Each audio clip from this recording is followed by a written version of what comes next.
Big week for Florida quarterback commit DJ Lagway. He racked up 8 touchdowns last Friday night, and now he's going to be on the show today. I'm not sure which is better. Either way, Lagway is here to tell us how he made it happen and what's to come. Plus, it's week 1, and after seeing Zachariah Branch put up a lights-out debut performance for USC last week, we've decided to gift you with some more freshmen to watch for this upcoming slate of games. And we are a day away from a 5-star decision, the latest on Dominick McKinley with Steve Wiltfong. All that and more as the college football recruiting show starts right now.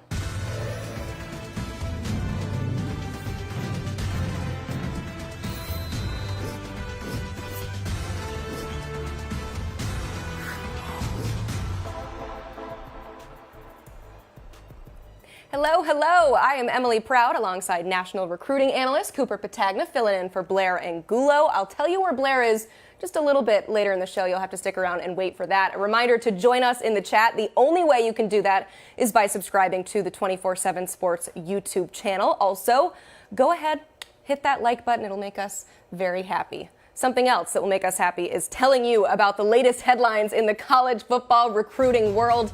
And there are many. Let's start with Alabama, a nice add to their 2024 class. 3-star tight end Jay Lindsey committed after backing off his pledge to Mississippi State just last weekend. So, Coop, what do we need to know about the Tide's new tight end? Traditional Y inline blocking tight end, 6'5", 225 pounds. And to me, it tells me that Tommy Rees, new offense coordinator at Alabama, him and Nick Saban, they want to get back to running the football. There's nothing really sexy about Jay Lindsey, and I say that as a compliment, but this is a guy who's physical at the point of attack. You know what you're getting with him, and I think he kind of fits what Alabama wants to do on offense. I like this pickup for them. Love to hear it. Speaking of the Crimson Tide, 24/7 Sports releasing the 2023 Team Talent Composite Rankings yesterday, and for the 6th straight year, Alabama, Georgia, and Ohio State taking the top 3 spots. No surprise there, but it's the 2nd consecutive cycle Texas A&M finds themselves at number 4. How significant is that? It's very significant because think about this. That's only been done 6 times where we're talking about a program that's been a back-to-back ranked in the top 4 of the talent composite. 5 of those 6 programs have gone on to win a national championship in the last decade. A&M last season, 5-7. That's not good enough. A lot of pressure, a lot of expectations around that program and Jimbo Fisher this year. So a lot of eyes on them. I think a lot of people are expecting them to bounce back. He's not calling a national championship, but he is just laying out the facts here. Let's stick with the SEC. Arkansas landed a commitment late last night, flipping 3-star offensive tackle Kai Greer from Stanford. Who'd the Hogs just add? Yeah, this is not an easy thing to do. We're talking about a guy 6'6", 285 pounds, but he was committed to Stanford. If you know anything about recruiting against Stanford, it's like trying to get somebody out of the jaws of life. That's what it is. But Sam Pittman, he's got an offensive line background. This is kind of what the Hogs do. So you got to give them a lot of credit. And listen, they're ranked number 20th right now in the 24/7 Sports Composite Team rankings. They're doing a heck of a job. Love this get for them. What we like to see. In just a bit, 4-star Florida quarterback commit DJ Lagway will join us on the show. Following his 8-touchdown performance last Friday, Coop, you'll have the chance to talk to him. What are you hoping to learn from that conversation? Complete performance. He was 19-21. He had over 420 passing yards. He had 8 touchdowns. We all know about that, but he's put a lot of work in over the offseason. It was nice to kind of see him put it all together. So I want to know what he worked on over the offseason, and obviously that's translated to what we saw on Friday night. Time now for the Wiltfong Whip Around with our Director of Recruiting, Steve Wiltfong. And Steve, a big commitment happening tomorrow. 5-star defensive lineman Dominick McKinley will make his college choice. Looks like it may come down to Texas, Texas A&M, and Oklahoma. But where are you leaning a day out? LSU and Ohio State are also finalists for Dominick McKinley. And Emily, we talked about him on Monday's show, where we said that we thought that a lot of the intel or more intel favored Texas and other programs. But working the phones on Tuesday, Wednesday, Thursday morning, Texas A&M is the program that seems to have the most buzz going into his decision. The Aggies have always felt good about their position for Dominick McKinley. They got him to campus multiple times. Great relationship with Elijah Robinson and Tony Gerard-Eddy.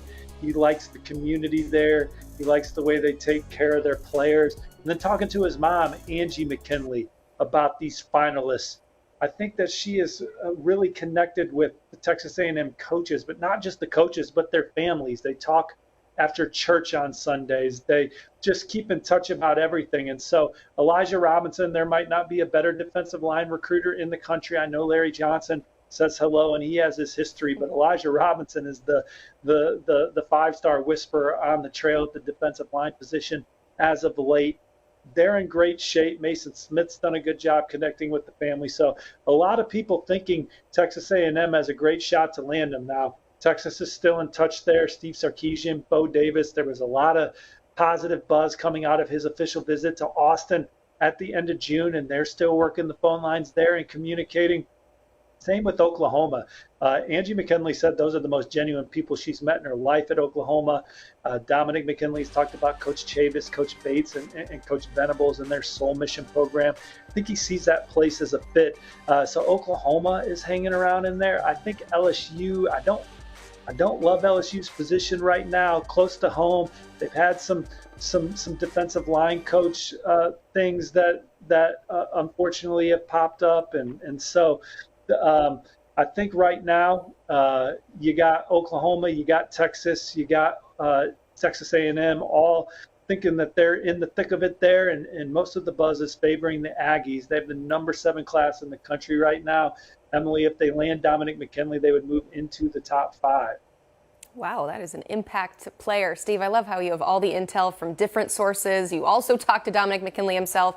But anytime you come with the intel from the mom, I'm always listening to that. Let's go to week 1 of college football kicking off tonight. We are so excited. But in your world, that of course means that game day visits are back this weekend. So let's highlight some of them. And let's start with the champs. Georgia hosting UT Martin with a large contingent of 2025 talent on hand. So who are some names we need to know? Yeah, they're getting some 5-stars on campus right away, and that list starts with Elijah Griffin out of Savannah, Georgia, coveted defensive line recruit that I think Georgia, you handicapped them as the program to beat. Georgia already has the number 1 recruiting class in the country in 2025. Their competition, we know we cannot take them lightly by now, right, Emily? It's the South Carolina Gamecocks. They've had him in Columbia a few times, and when you see South Carolina on the short list for a prospect now, you don't shortchange them. But Georgia, in-state recruit, gotten them to campus twice, what they've been able to do, or multiple times, what they've been able to do with defensive linemen. Obviously, they're in great position there. Zayden Walker, 5-star linebacker, coming back to campus. Jonte Gilbert's a former Ohio State commit that's been to Athens several times. Here's a player that Georgia fans should really get to know. Mark Zachary, the 4th from my neck of the woods, the Indianapolis area, plays at Ben Davis High School, a two-way standout, one of the best two-way players in the Midwest, but he is projected as a defensive back on the next level. He earned his offer from Georgia in camp, working out with Fran Brown and that coaching staff. Now he's coming back down for his first SEC game. Georgia's on this young man's short list. You got places like Notre Dame, Michigan, Ohio State, Cincinnati in there, Tennessee, Penn State, but Georgia is a program that I think is in a really good spot early for Mark Zachary, the 4th, and they're pushing hard for him. This is a young man that they would like to add to a class that ranks number 1 nationally. I love it. All right, if you like the fact that it is week 1 and you like the fact that we're talking to Steve Wiltfong, go ahead, hit that like button. I need the double thumbs up because that's when the people know it is time to smash the like button. All right, Indiana is hosting Ohio State for the CBS Game of the Week at 3:30. Get used to hearing that. Big Ten CBS. Well, certainly a tough matchup on the field for the Hoosiers, but how big of an opportunity is it for Tom Allen and company to maybe make an impression on the recruiting trail Saturday? Well, one IU staffer told me that they think this is the biggest, most offered prospects on campus at one time for a game in the Tom Allen era. So obviously this is an opportunity for them to show that this program is back on the up and up. And it wasn't long ago that Tom Allen was one of the hottest coaches in the country. They went 8-5 in 2019. They went 6-2 in 2020. We're not far removed from that. And so this is a chance to just show, hey, we're back on track. He's made some staff changes that he's excited about, and they're ready to measure themselves against Ohio State, a national title contender. And we've seen Indiana play the Buckeyes tough in this last 10 years. So sometimes this is a challenging game for Ohio State. Indiana quarterback commit Timothy Carpenter is going to be back on campus. He's from the state of Ohio, Trotwood Madison. He's our number 4 ranked quarterback in the Midwest. He's got a big arm, He can run. He can make things happen. Talk to him. He said, this is a new Hoosier team. We're going to shock the world on Saturday and this is when it starts. This is a group that's going to do something special. He can't wait for it. This is a really good recruiting class for Indiana. When I look at the strengths, Carpenter is a guy that I think they can win a lot of games with, but this is the best that I've seen them recruit the offensive line in quite some time. They have 3 guys that I think can help them win a lot of games in the Big Ten, highlighted by Evan Lawrence, who is a very interesting offensive tackle recruit from Danville Community, 6'7", 250, 3-sport athlete with good feet. He's an explosive player. Don't be surprised if you look up and he's all Big Ten down the road. And Tom Allen, he's raved about Bob Bostad, his new offensive line coach, getting in there and kind of helping change the direction of this football program from the way it's been going the past 2 years. One recruit to keep an eye on, Kobe Martin. He's an in-state running back from Fishers High. He's committed to Miami, Ohio right now. He's off to a good start as a senior, and Indiana is bringing him on campus, so we'll see what happens there. But a ton of offered 2025s, 2026s coming to campus, so a chance to really make an impression as those guys really start to dive in on their recruiting process. Steve, a lot of great intel, but man, my ears perked up when I heard that they're going to shock the world on Saturday. What a start to the college football season that would be. Let's go elsewhere in the Big Ten, though. Camp Randall will be playing host to Buffalo and a handful of 2024 and 25 targets. So what can we expect from the visitors on hand to see the Luke Fickell era begin at Wisconsin? Yeah, that new staff, they're ready to jump around a little bit going into the fourth quarter, and they're hoping that these recruits impressed with what they're going to see on the field. Look, they got the number 24 ranked recruiting class in the country right now, highlighted by what they've done in the backfield, one of the strongest running back classes in the country. One of those young men is Darian Dupree from the Chicagoland, a guy that they poured a lot into right when they got from Cincinnati and transitioned to Wisconsin. That was a top target for them, and it paid off. They were able to beat schools like Michigan State, Missouri, Illinois, and others for Darian Dupree and get him in the fold. But his phone is still ringing. Places like Alabama poking around on Darian Dupree. So to get him on campus, get him in that atmosphere, get him around the players, have a good win to start the season, get him back around the coaching staff, that could go a long way as they work to keep these young men in the fold. But obviously, they're going to have a lot of young prospects on campus that they covet. Owen Strebig is a top 247 offensive lineman from Catholic Memorial that they're in good spot for. Certainly Cooper Catalano, a linebacker from Germantown, Wisconsin. That's another prospect that they'd certainly would love to keep home. And then offensive lineman Michael Roski from Watoma, Wisconsin. I hope I said that right. He's a guy that they're battling Notre Dame for, but I think that Wisconsin, they're getting some of these key top in-state guys to come to week one, and we'll see where that takes them with their processes moving forward.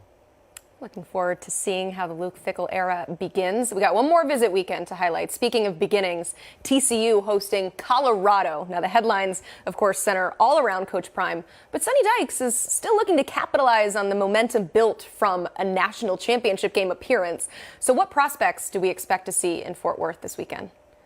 Well, I was told that they are actually turning away prospects now, requesting tickets. That recruit section is at capacity. It's a standing room only crowd, sellout, going to be expected for this game against Colorado. And the recruit in the 2024 class that you're most excited to see if you're the TCU staff is Devin Jordan out of Tulsa Union. The number 29 cornerback in the country for the 24/7 Sports Recruiting Rankings. He's got TCU on his short list heading into the fall here alongside Oklahoma, Oklahoma State, Texas A&M, and Alabama. And he's certainly been impressed by what he's seen with TCU, what they were able to do with their cornerbacks last year. And then there's going to be several top 247 2025 recruits that are expected, from linebacker Riley Petagna to offensive tackle Lamont Rogers, tight end Jack Van Dorselaer, and then running back Michael Turner. But a lot of offered guys going to be on campus. This is a chance for TCU to carry on the momentum, as you said, and start building up some memories, some good thoughts with these prospects that are really starting to take their first visits of their decision-making processes that's starting to pick up here as they go into their junior year. Thank you, Steve. You can read more of his work on 247sports.com. And for more exclusive information, become a VIP member. And look at that, you're in luck. We are running a sale to kick off the season, 50% off those VIP annual memberships. This will run through September 5th. We are in the business of getting you ready for the future of talent in college football and beyond. And when Zachariah Branch went off for USC in their Week 0 opener, which we said he might do, we've decided to keep the hot tips rolling with some Week 1 freshmen to watch. And who better to help us out with this than the man in studio, our resident talent evaluator. Coop, you've decided your first player to watch is the only true freshman who is making a start at quarterback for a Power 5 team, and that is Jaden Rashada at Arizona State. That's reason enough to want to watch him, but what has you so excited about seeing him in action Saturday? This one was pretty easy, and we're going through the slate tonight. It's Arizona State, Southern Utah, tonight. 9 o'clock, right? And Jaden Rashada is the guy, the recruitment, it was crazy. It's one of the most documented recruitments in the NIL era, and I think a lot of people it's kind of caught their attention because of that. But Jaden Rashada, the person, he's been through a lot of adversity, finally ends up at Arizona State with Kenny Dillingham, 33 years old, the youngest Power 5 coach in the country. And you think about Arizona State, the situation that they're in right now, facing the postseason bowl ban. So listen, part of this is circumstantial with Drew Pine. He's been a little banged up throughout camp, but Jaden Rashada earned this job, and I'm excited. He's got a big opportunity tonight against Southern Utah, and Kenny Dillingham, he did a phenomenal job with Bo Nix last year at Oregon, especially at Auburn before as well. So they go way back. I like that marriage between Kenny Dillingham and Jaden Rashada, and I'm excited to kind of see that unfold. I don't know what to expect out of Arizona State, but listen, if you're going to rip the Band-Aid off and say, hey, we got to start building from the ground up, I think this is the right way to do it.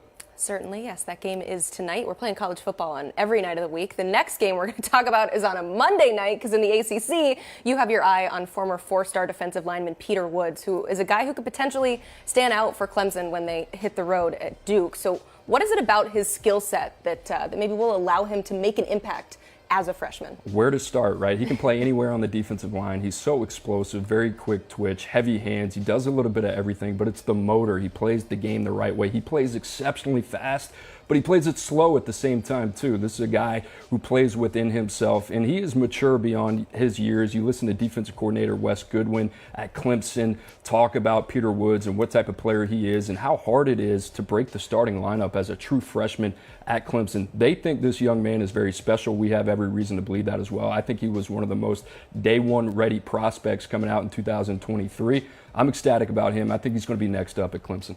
That pro comp.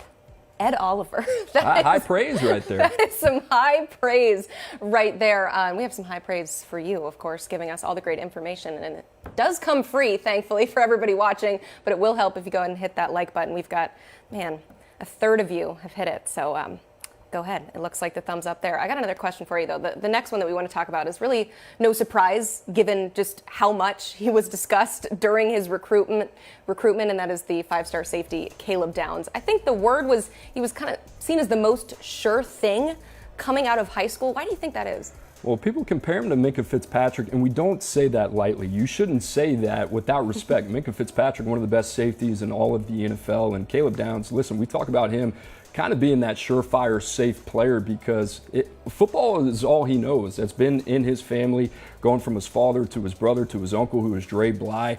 This guy, in terms of football intelligence and instincts, he can play every position on the back end. He got it done on the offensive end at Mill Creek in the state of Georgia. There's a reason Kirby Smart and Nick Saban went toe-to-toe for this young man. He's going to play early. And listen, Minkah Fitzpatrick might be the name that comes up, and he might play a different position, but when you think of Alabama and those great defenses, you think about guys like D'Amico Ryans, the head coach of the Houston Texans, Rolando McClain, right? He's a quarterback on the field.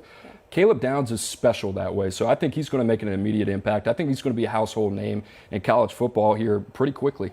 What is it about what you know in terms of between the ears for Caleb Downs that has you believing that he can make that transition, not just from high school to the college game, but to play in Nick Saban's defense right away? He's a pro. We've seen it, right? He's got the resume. We saw it at Mill Creek. And the other thing is we talk about postseason exposure all the time, the All-American Bowl.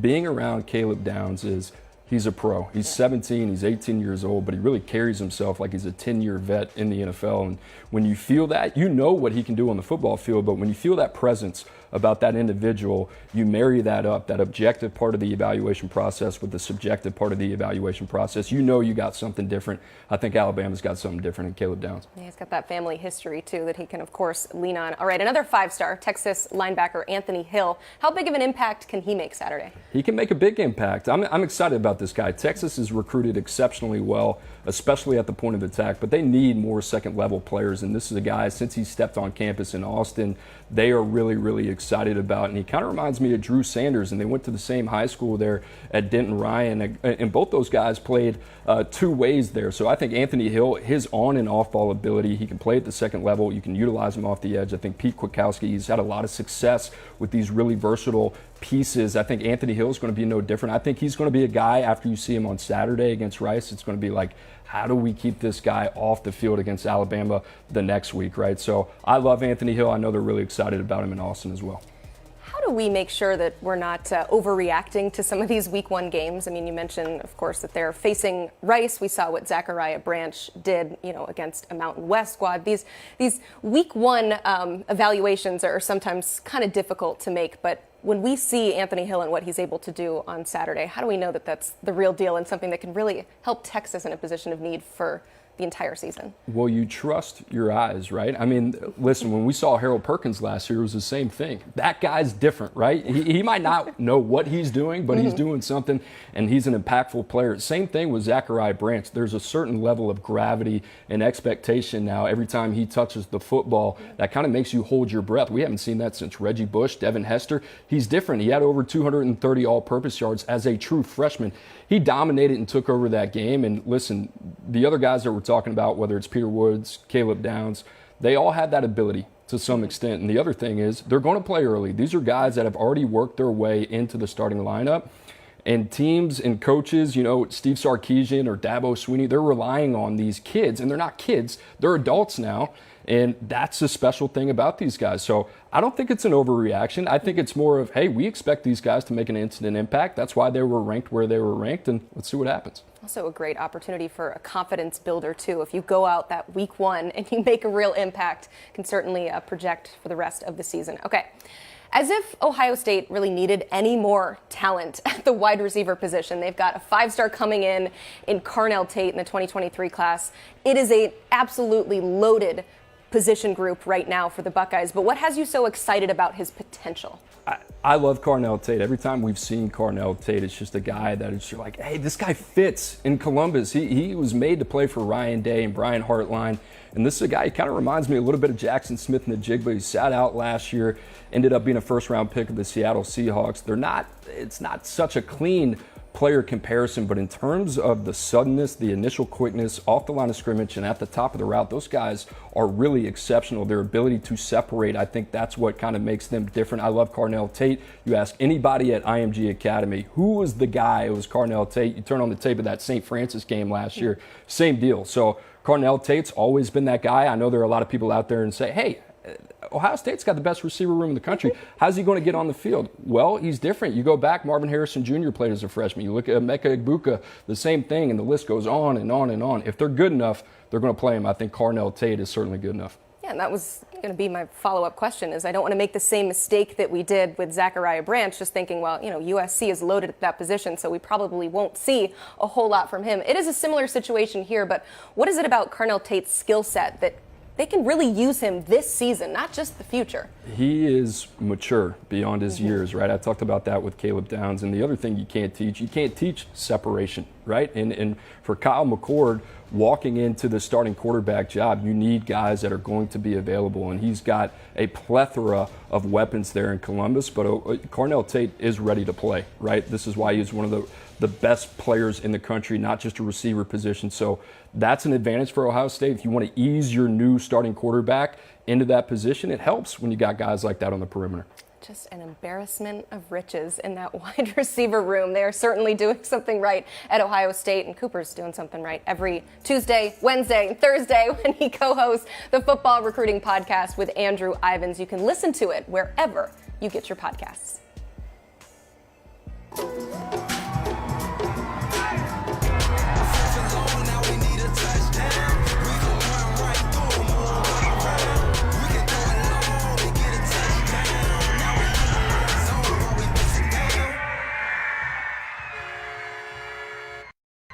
Let's welcome in Florida quarterback commit and top 247 signal caller, recruit of the weekend per 24/7 Sports, DJ Lagway. DJ, great to have you. How you doing, man?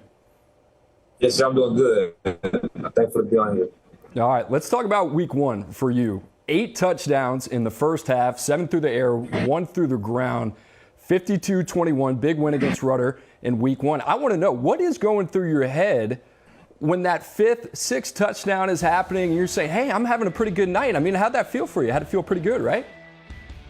Oh, yes, sir. It felt really good. Just having that connection with my teammates, I feel like we prepared during the week very hard. And it was just like the off-the-field stuff that we did, like just watching film and all that good stuff led to the performance. Without my receivers doing their job and my O-linemen doing their job, we wouldn't be sitting here talking. So I'm just grateful for those guys. All right, from your sophomore year to your junior year, you jumped 12 percentage points, right? You go from 55% to 67%. Then you go 19 to 21. You have over 400 yards passing. We talked about the 8 touchdowns in one half. What are you most proud of from that performance? Prolific performance, but what's the one thing you take away that you're really proud of? I would say just like me knowing where the defenders are going to be before they get there. I feel like that's the thing that I've been working on this whole offseason, especially with Coach Miller. Even the coach out here at Florida, I've been doing countless Zoom calls with those guys and just learning on coverage recognition. I feel like I could definitely translate it over to the field on Friday night.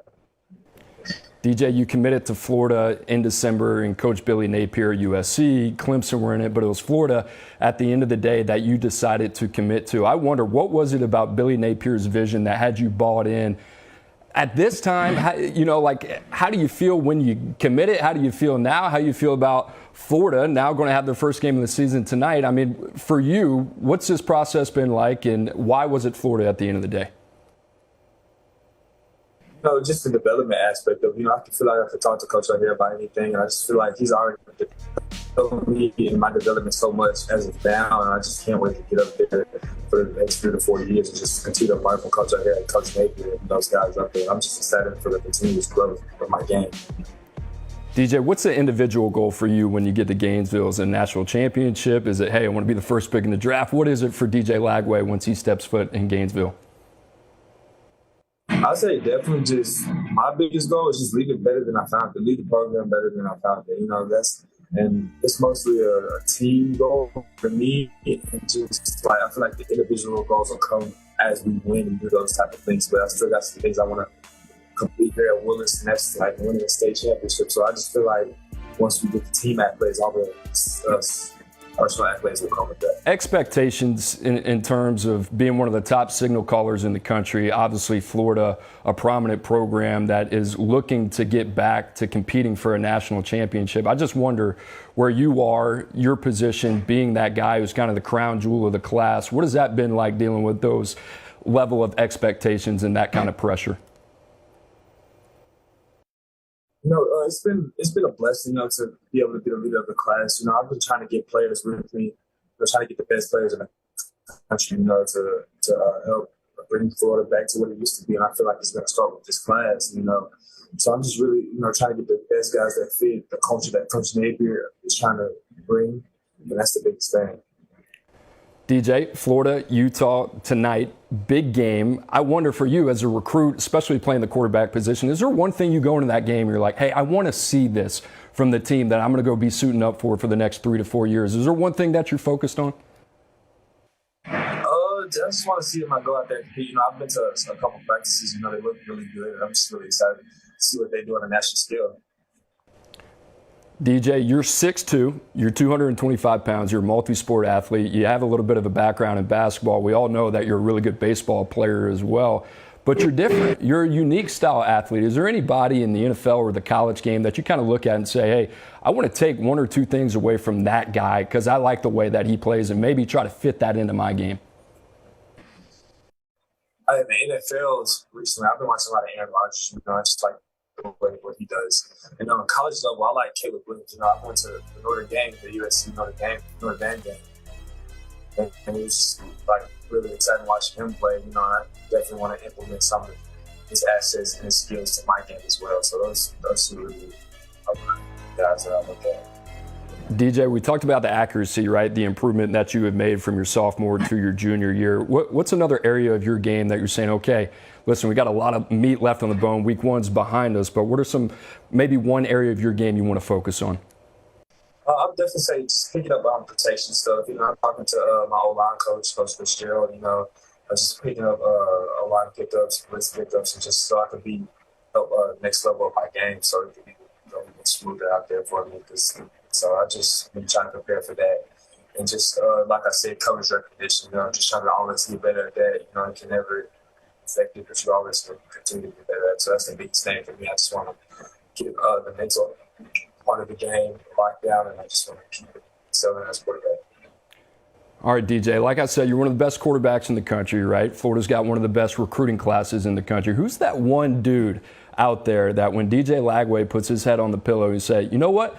I want to play with that guy. DJ, I'm going to give you the floor right now. You can kind of make your pitch to whoever that is, but I'd love to hear it from you. At this point, I want to play whoever wants to be a Florida Gator. That's the biggest thing. It's a lot of schools, a lot of opportunities all across the world. Everybody has nice facilities, nice coaching staff, nice people around. But if you want to be a Florida Gator, that's what I want on my team. So I need people that are passionate about Florida Gators. Bring success back to the game. So that's my pitch. All right, DJ, last question, then we'll get you out of here. Big game tonight. Already mentioned it. Florida, Utah. We got a score prediction from DJ Lagway. I'd say 34-24, Florida on top. There you go. Spoken like a true Florida man. DJ Lagway, we appreciate you joining us. Best of luck the rest of the season. For more Gators coverage, you can check out all of the great work from our team at Swamp 24/7 at 247sports.com to get the latest news on Gators football and recruiting. I am so excited to welcome in our next guest. It is somebody that the viewers here know very well. It is the typical co-host of this show, Blair Angulo. Blair, you are out in Salt Lake City for the aforementioned Florida-Utah game, but it's also a big visit weekend for the Utes. So for those who want to get us on a technicality, because if you know, today is actually the last day of the dead period. Blair, explain, how is Utah able to host recruits this weekend?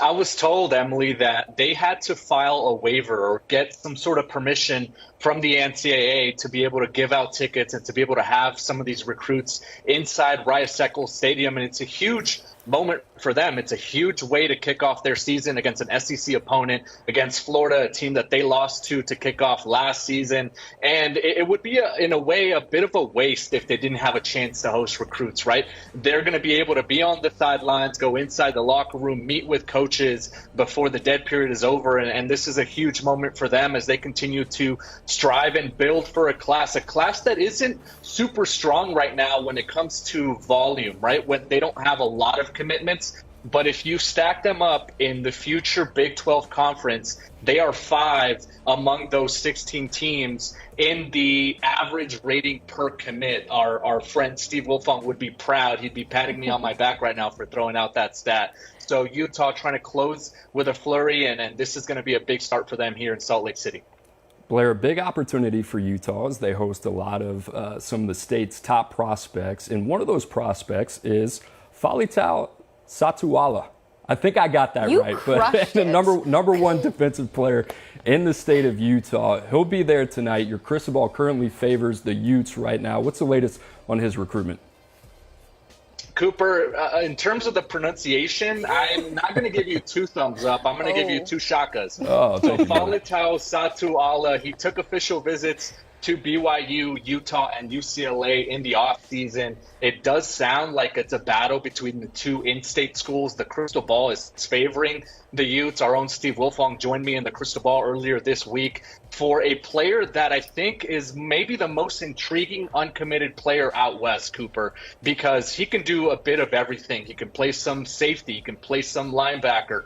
There is talk that he could be a future tight end or wide receiver. That's how fluid of an athlete he is. And it all, I think, right now depends on how he develops physically, how he's able to fill out, He's not going on a mission. It doesn't sound like that will be in his plans post-high school. So if he goes to Utah, it would be a great opportunity for them to get him on the field, get him in the weight room, see where his body takes him, because he's that type of athlete, a player that I think we've had on the cusp of the 4-star rating, the top 24/7, one that we are continuing to analyze. I got a chance to meet with him earlier this spring, and he was on his way to a lacrosse playoff game. So this is the type of athlete that Falitau Tatuala is. It would be a home run win for Utah, which is aiming to get the top 3 players in the state. They already have Isaiah Garcia committed. They have Isaac Wilson. Falitau would round out that top 3 for them. Love it. All right, one of the state's top defensive players will be there tonight. Much easier. Sorry, Coop. Safety Davis Andrews. You have a crystal ball in for Notre Dame right now, though, Blair. But how big of an impact can tonight's game potentially have on his recruitment? I don't feel great about that crystal ball prediction right now for the Fighting Irish. I've been hearing all week that it's Utah and BYU making a super surge right now for Davis Andrews, who will be there. And it's not the only time. It's not the first time. And he's been to so many big games at Rice-Eccles Stadium, including that USC comeback effort last season. His family, lifelong season ticket holders. He has dreamed of running out of the tunnel at Rice-Eccles Stadium wearing the black and red. He has told me that that's a childhood favorite school. Right now, Notre Dame had been the school that was pulling him away from staying close to home. He is planning to go on a 2-year church mission, so he wouldn't count towards this year or next year. He would be in the 2026 season. And right now, he does plan to go to Notre Dame, Ohio State. That's in the middle of September. Doesn't anticipate making a decision before then, but the Utah Utes can put another big step forward towards locking in Davis Andrews, who is right now one of the best safeties available in the West region. Okay, I know you're in Utah, but you're safely in your hotel room, so they can't hear. The Irish fans in the chat are going, wait, you're not feeling good about this anymore? What can Notre Dame do to get back in this race? He told me 2 weeks ago when I was in here here in Salt Lake City that he wants to be able to see the game day atmosphere. And when you think about game day atmospheres, it doesn't get bigger than Notre Dame, Ohio State on September 23rd in South Bend. So he wants to see whether the visits that he has taken were validated, right? He wants to go out and check out and make sure he still feels about Notre Dame the way he did in the spring and in the summer when he was back on campus. But right now, it does sound like as closer we get to a decision, the harder it becomes to say no to these in-state programs who he has built these relationships with, maybe that childhood fandom that he was dreaming and thinking about going out of the stadium tunnel. Those are all things that are pulling him back to stay closer to home. This is going to be a fascinating recruitment. I know Tom Loy's been all over it, our insider over at Irish Illustrated. Steve Wiltfong recently has also reported that he feels like Notre Dame's losing the stranglehold on that recruitment, but it's going to be a fascinating one, a huge opportunity, like I mentioned, for Utah to make another big impression on Davis Andrews tonight. Blair, one of the biggest names in Utah's 2023 class, that was 4-star offensive lineman Spencer Fano, and a guy that I know you like a lot. He's getting the nod tonight at left tackle, which we don't see a lot, but this is a guy from the state of Utah, playing for Utah in his first ever game, starting against a SEC program. What does this mean for Kyle Whittingham in this program to have this type of development for this young man pretty early in his career? It's huge. It's a 5-6 month development. I remember him telling me he needed to get up 30, 35 pounds because he checked in around 270. They wanted him closer to that 300 marker to be ready to hit the field, and it does sound like he's gotten there. You see it listed there, 6'5", 300, so he's been eating a lot.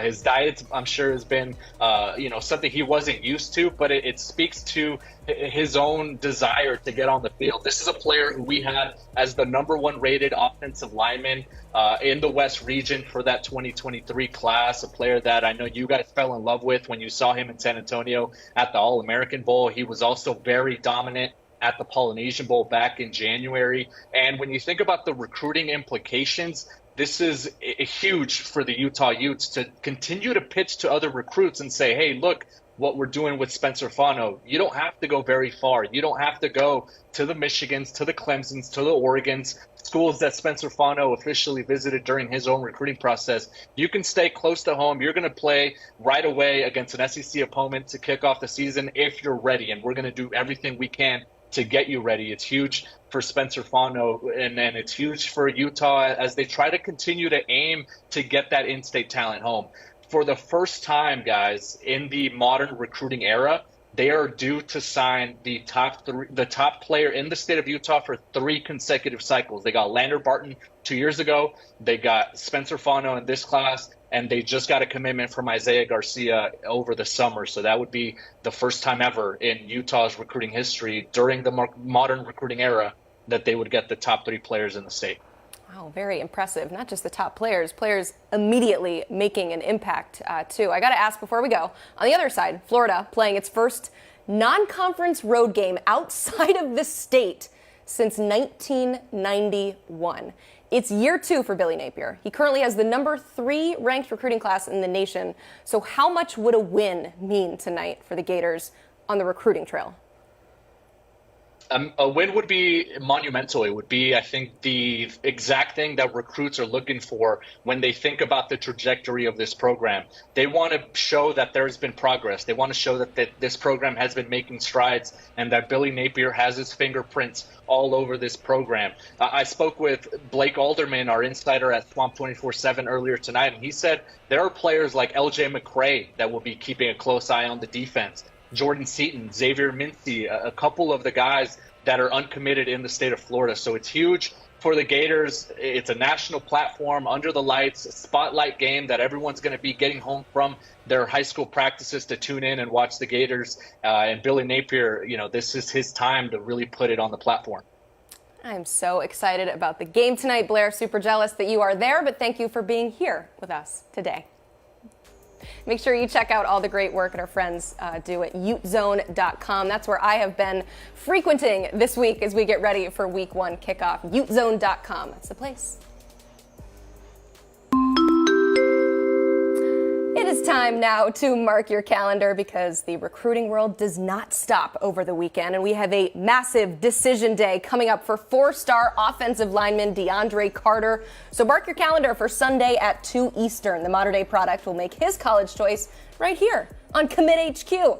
What kind of player are these schools hoping to land? I think he is pound for pound one of the best players in the country. He's rated the number 1 interior offensive line prospect, but you see him here playing left tackle. I mean, he is a nasty dude. You put him in a phone booth, and right now it's Auburn that leads on the crystal ball. It says a lot about an SEC program going all the way out to California to find their beef. So he's a good player, and trust me, I get the interest, and definitely a guy that I think, especially if you're in the SEC, you want on your team. Yeah, that's a big guy. All right, 2 of the top high school teams in the country face off Friday night as number 6 Miami Central heads to Nevada to take on number 2 Bishop Gorman. Who are you watching in this game? I'm watching a pair of 2025 guys here. Armando Blunt, 5-star for us. I mean, he is a absolute freak of nature. He's a force. He's got one of the favorite workout videos I've ever seen for somebody his age. Not even his age, of all the defensive lineman I've ever seen. So I expect him to wreak some havoc. On the other side, Derek Meadows. This is a guy we have ranked in the top 75 of the 2025 class, and he is a freak as well. He's just getting to scratch the surface of what he's going to be. He is 6'6"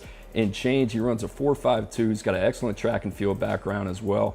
What he's going to be 2 to 3 years from now, who knows, but he's going to be something. I'm excited to see his development. All right, week 1 of college football is here, and we told you all about the biggest matchup tonight. That's Florida at Utah, but it is a loaded slate of football this entire weekend. Thursday, Friday, Saturday, Sunday, and Monday night action. Coop, what game do you have your eyes on? Oh, what a shocker here. I'm an LSU boy. I got What? LSU, Florida State. Listen, I think these 2 teams are ranked inside the top 10 right now. I think they're going to finish the season that way. I think one of these 2 teams is going to end up in the college football playoff, and this game is going to set the tone. If you remember that game from last year, it was ugly. It was exciting, but I think these teams are completely different than they were a year ago. I think the matchup to watch is Florida State's perimeter skill talent. You got guys like Johnny Wilson, Keon Coleman, a lot of love from NFL scouting circles against a pretty thin and questionable LSU secondary. So that's where the matchup is for me. And the other guy, I mean, Harold Perkins, I can't wait to see him in year 2. I'm so excited for this game. The drama that was last year's game. I'm just looking forward to seeing what they're going to put on for us this weekend. And I know that you are personally excited about it, of course, with I'm LSU invested. playing. I am very invested. You are very invested. I'm invested in the entire weekend of action because, gosh, college football, it's finally here. I'm so excited, Cooper. I'm going to watch my team in action too, Tennessee, just right down the road, facing Virginia. But a lot of college football to watch this weekend. We hope you enjoy it. We hope you enjoyed the show. For Cooper Petagna, I'm Emily Proud, and this is the College Football Recruiting Show. Hey, happy